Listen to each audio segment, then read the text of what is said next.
ها ما أودي إن أنقوليستو sababtoo ah waxaa jira caqabadooyin badan oo iga hortaagan guushayda ma awoodo in aan imtixaanka ka gudbo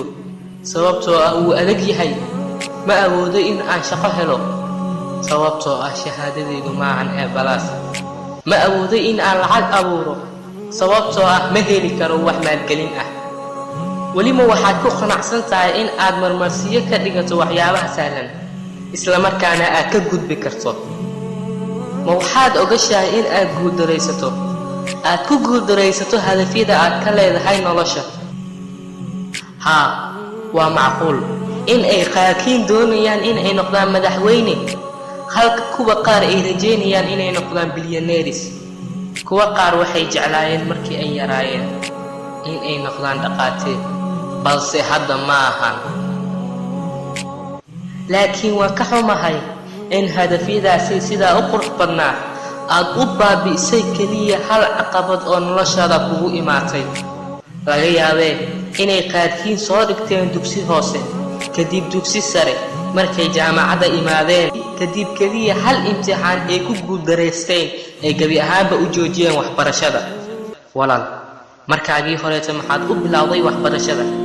haddii aad hal imtixaan dartiis u niyadjabaysid waalidkaaga waxa uu ka fikirayaa in aad noqon doonto qof ka muuqda dunidan horay u soco isku day in aad ka dhabayso hadafyadaada nolosha waxaa lama huraan ah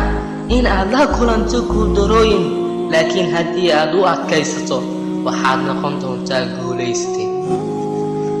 haddii aad ku niyad jabto guuldarooyinka waxaad noqon doontaa sidoo kale guuldarayste tusaale yar aan ku siiyo Jack Ma waxa uu ku guuldaraystay 5 jeer waxbarashada iskuulka sidoo kale waxa uu ku guuldaraystay 3 jeer imtixaanka aqbalaadda ee jaamacadda Jack Ma markii ugu horeysay ee KFC ay tagtay dalka China waxaa codsatay 24 qof oo shaqaale ah 23 qof ka mid ah waa la soo aqbalay laakiinse Jack Ma kaliya ayaa laga reebay shaqada wuxuu codsaday shaqo boolis ah waa la aqbali waayay waxa uu isku dayay inuu wax ka barto jaamacadda Harvard balse 10 jeer ayuu ku guuldaraystay wuxuu codsaday in ka badan 30 shaqo balse nasiib daro wuu ku guuldaraystay dhammaantooda Jack Ma muusan niyad jabin balse hadda waa guuldaraystihii guulaystay haddeertan aan kula hadlayo Jack Ma waa qofka labaad ee ugu lacagta badan dalka China wuxuuna ka mid yahay gabi ahaan dadka ugu lacagta badan dunida waa milkiilaha Alibaba Group guuldaradu waa cashir loo baahan yahay in aad wax ka barato dadka waxay ku fikiraan dunidan wax cusub sidee ugu soo kordhinaa maba jiro waxaaray ma ku fikirtay qofkii sameeyay internet ma jiray hortiisa qof ku fikiray in ay jiri karto wax la yiraahdo internet isla markaana waqtiga uu joogay ma jirin qof aaminaysa in ay jiri doonto wax la yiraahdo internet balse ugu dambeyn waa uu ka dhabeeyay dunidana waa uu tusay wax la yiraahdo internet inuu jiro wax walbo aan macquul ahayn haddii aad dadaal ku bixiso waa xaqiiq waxay noqonayaan wax macquul ah haddii hamiga aad leedahay uu yahay mid dhab ah run ahaantii ma jiro qof ka hor istaagi kara guushaada guushu ma ahan wax sahlan waxay u baahan tahay dulqaad guuldaraduna waa macallin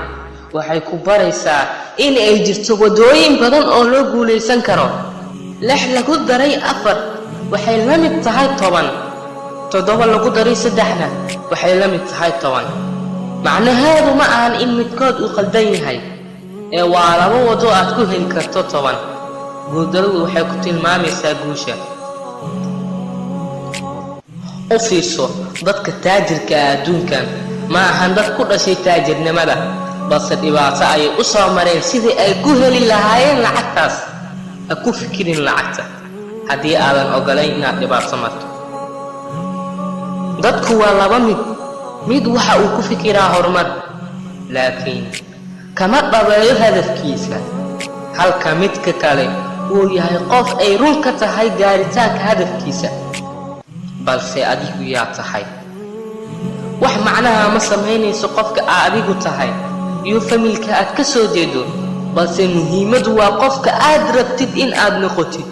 ma waxaad doonaysaa in aad ka tagto dunidan adigoon u reebin taariikh, isla markaana jiilka kaa dambeeya aysan kaa qorin buugaan? haddii aad ka cabsanayso in aad guuldaraysato, haddaba la soco, weligaaga ma guulaysan doontid. dunidan waxaa jira dad aan weligooda guuldaraysan, sababtoo ah weligooda wax maysan isku dayin. guuldaradu waxa ay ku tilmaamtaa waddada guusha. guushu waa qaas, waxaana guulaysta dad qaas ah.